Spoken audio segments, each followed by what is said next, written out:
What's up-y? Okay, I am coming to you today to film my January TBR and my January reading wrap-up and my February TBR. So, without further ado, let's get started. Okay, so, I had a good reading month in January, I will say. So, I'm very proud of myself. The first book we have in January was Heartstopper, Volume 5. It's a graphic novel. This is new. It came out in December, and I really enjoyed it. It probably wasn't the best in the series, but it was a good transition, and it was super cute. I won't give spoilers, but it was super cute, and I can't wait to watch Season 2 of Heartstopper on Netflix, so I'm excited about that. So yeah, Heartstopper Volume 5 was my first book. Then we have Crescent City, House of Earth and Blood. This was a good read. I gave it 4 stars on Goodreads. Oh, I gave Heartstopper 5 stars. But I gave 4 stars to Crescent City, the first book. It was good. There's lots of world building, so it's like you kind of have to get through that a little bit to really get into the story. But I thoroughly enjoyed it, and I really recommend the Crescent City series as a whole. We'll get to Crescent City 3 in the February TBR part of the video. But yeah, Crescent City, House of Earth and Blood. Then I read, and that was like 800 pages, so your bitch was reading this last month. Here's another 800-page book, Crescent City, House of Sky and Breath. I liked this one, but I liked the first one a little bit better, because I liked how the first one was like kind of like a murder mystery. And this one just expanded on that story. But the ending of this one was super good. It ended on a huge cliffhanger. And yeah, I liked it a lot. I gave it 4 stars as well. Then I read, Released by Gypsy Rose Blanchard. I'll put a picture of it here. I read it. It was an ebook, so I read it on my Kindle. And I really liked it. I didn't give it a star rating or anything, I don't think. Just because with memoirs and stuff, I don't usually give a star rating. I know my next book, I'm going to break that trend. But I don't usually put ratings on people's, like, life stories and stuff. Just because, like, that's their life.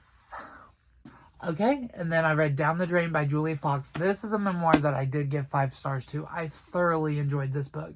I thought it was so cute, so good. She's a hot mess. She has been a hot mess. I think she's got it together now, but I love her. And I didn't know a whole ton about her before I read this book, but after reading this book, I definitely am a stan. I have no choice but to stan. So yeah, Down the Drain by Julia Fox. Then I read We Are All the Same in the Dark by Julia Haberlin. I think I gave this 4 stars. It was a good thriller. The twists weren't super twisty, but it was still a good read, and I still enjoyed it. And it was a quick read. I think it was only like 300-some pages, so it was a quick read, and I liked it. I've had this on my TBR shelf for a long time now, so I'm happy that I finally got it done and read. So it will be a great addition to my personal library. Okay, and then I read, I might not go in order, because I don't know what order I read these in, but I read the 2 Poppy graphic novels, Genesis 1 by Poppy and Poppy's Inferno by Poppy. I liked the second one a little bit better than the first one, but they were still both pretty good, pretty decent. I am not huge into graphic novels, but I read 3 of them this month, so maybe I am.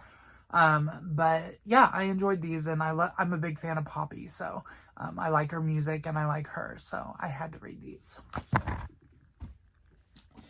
Okay, and then I read Delicate Condition by Danielle Valentine. This was good. It was like a modern Rosemary's Baby kind of vibes. American Horror Story Delicate is based off this book, so I thought that was cool.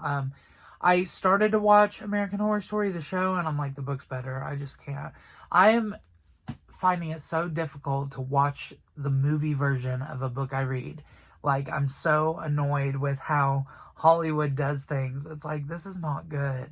Like, the Harry Potters are not good compared to the books and everything like that. But I read Delicate Condition. I think I gave it 4 stars. It was good. And the cover is beautiful. Just look at that cover. It says, a feminist update to Rosemary's Babies we all needed.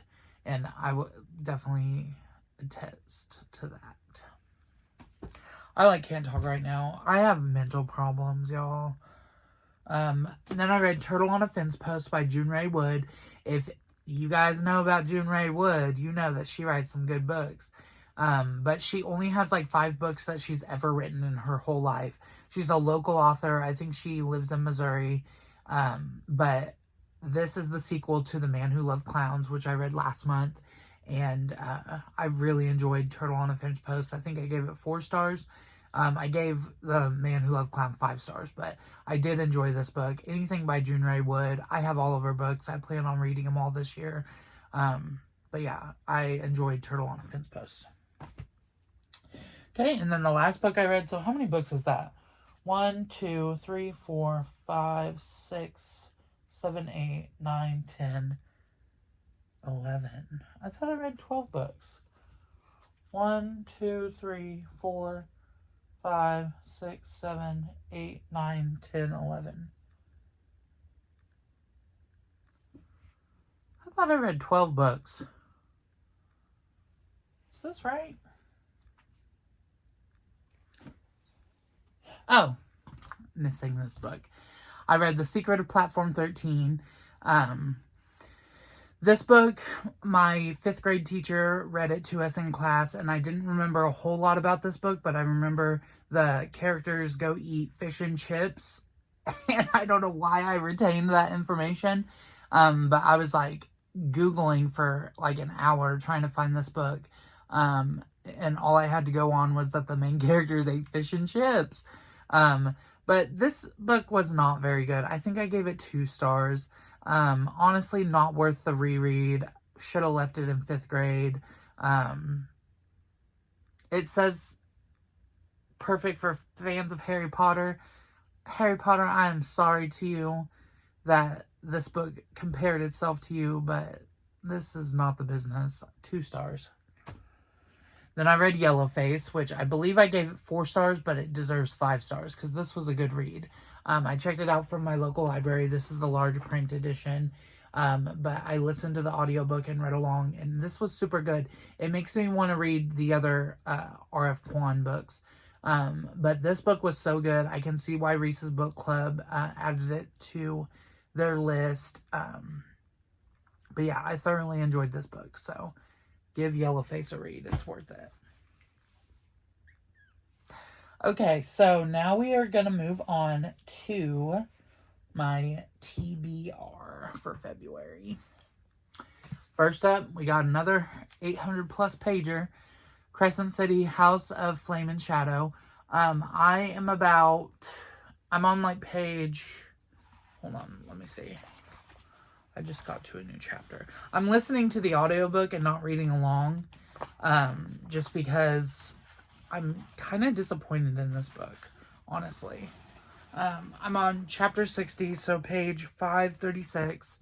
I'm a little disappointed. It felt super overhyped, but I was hyped for it. I was I got it the first day. I started reading it, but it's just not as good as the first one and not as good as the second one.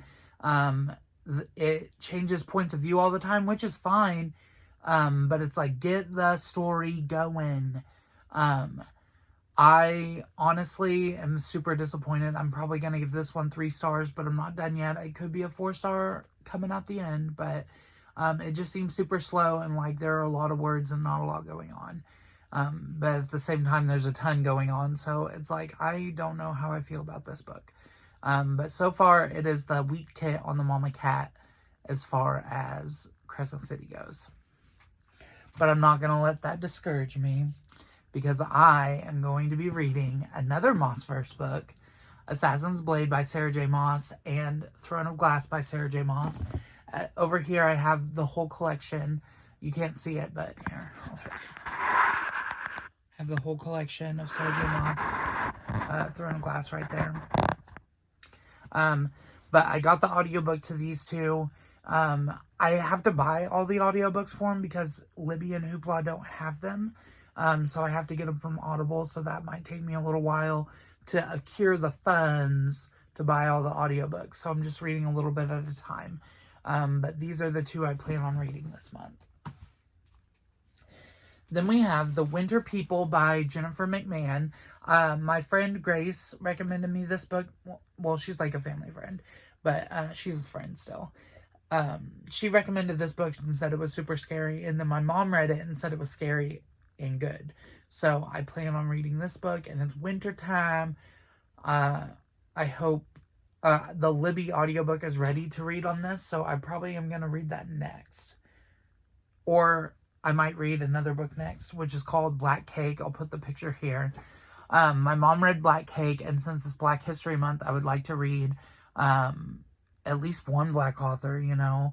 I feel bad about my diversity choices for my books I read, because I read like mainly white cis people writing about like gay stories. Sometimes there's gay authors, but and then I read like Native American authors and stuff.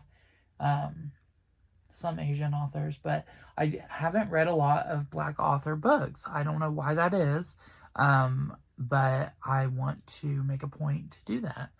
I think I need to get through my physical TBR first, though, and stop buying books. But as soon as I do, I want to look at more into Black authors and BIPOC authors and, you know, read their books.